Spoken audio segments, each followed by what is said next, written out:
Hello cuties, இன்னைக்கு நம்ம பார்க்க போற story The Monkey and the Crocodile. There once lived a crocodile in a river. ஒரு நதியில ஒரு முதலை இருந்துச்சாம். On one bank of the river was an apple tree. அந்த நதியோட ஒரு கரை ஓரமா ஒரு ஆப்பிள் மரமும் இருந்திருக்கு. One morning the crocodile was longingly looking at a juicy apple. I wish I could eat that, he thought aloud. Just then a monkey appeared, plucked the apple and threw it at the crocodile. ஒரு நாள் காலையில் இந்த முதல்ல அந்த apple மரத்தில் இருக்க apple எல்லாம் பார்த்து ஏக்கத்தோட இதை நம்ம சாப்பிட முடிஞ்சிச்சுன்னா எவ்வளோ நல்லாயிருக்கும் அப்படின்னு யோசிச்சுச்சான். அப்போன்னு பார்த்து திடீர்னு ஒரு குரங்கு வந்திருக்கு அந்த மரத்து மேலே. அந்த குரங்கு அந்த ஆப்பிளை பிச்சு இந்த முதல்ல மேலே தூக்கி எறிஞ்சிச்சான். They soon became good friends. Seeing their friendship, the crocodile sister got jealous. இந்த முதலையும் குரங்கும் சீக்கிரமாகவே நல்ல நண்பர்கள் ஆயிட்டாங்களாம். ஆனால் இவங்களோட இந்த நட்பை பார்த்து நம்ம முதலையோட தங்கச்சி இருக்கால அவளுக்கு ரொம்ப பொறாமையாயிடுச்சான். She told him the heart of a monkey who eats such sweet and juicy apples would be so sweet. I want to eat his heart. இந்த முதலையோட தங்கச்சி என்ன சொல்லிச்சான் தெரியுமா? இவ்வளோ இனிப்பான இந்த ஆப்பிள் பழத்தெல்லாம் சாப்பிட்ற அந்த குரங்கோட ஹார்ட்டும் ரொம்ப இனிப்பாக இருக்கும்.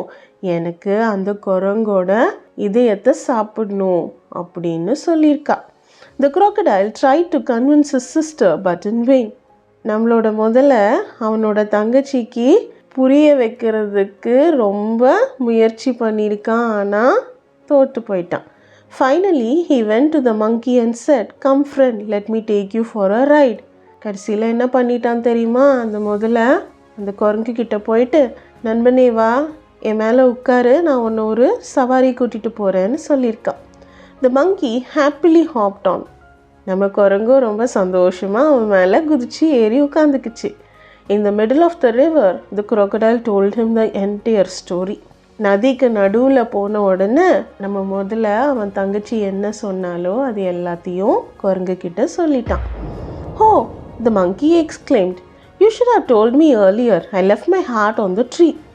இப்போ நம்ம குரங்கு ரொம்ப ஆச்சரியத்தோட, அடடா, இது நீ என்கிட்ட முன்னாடியே சொல்லியிருக்க கூடாதா?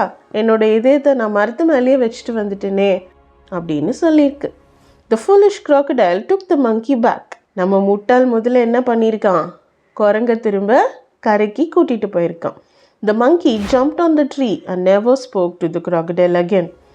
குரங்கு மரத்து மேலே ஏறி குதிச்சு அதுக்கப்புறமா நம்ம முதலையோட பேசவே இல்லை. இந்த ஸ்டோரியிலேருந்து நமக்கு என்ன மாரல் கிடச்சிச்சு? Friendship is all about trust. நம்பிக்கை தான் நட்பு. நம்ம எப்பயுமே நம்மளோட ஃப்ரெண்ட்ஸையோ இல்லை நமக்கு தெரிஞ்சவங்க யாரையுமே நம்ம ஏமாற்றக்கூடாது. இந்த ஸ்டோரி உங்களுக்கு பிடிச்சிருந்துச்சுன்னா லைக் பண்ணுங்கள், உங்கள் ஃப்ரெண்ட்ஸுக்கு ஷேர் பண்ணுங்கள். நெக்ஸ்ட் ஸ்டோரியில் நம்ம மீட் பண்ணலாம். ஸ்டோரி சொல்லட்டுமான்னு நம்ம யூடியூப் சேனலை சப்ஸ்கிரைப் பண்ணாதவங்க சப்ஸ்கிரைப் பண்ணி வச்சுக்கோங்க. டாடா.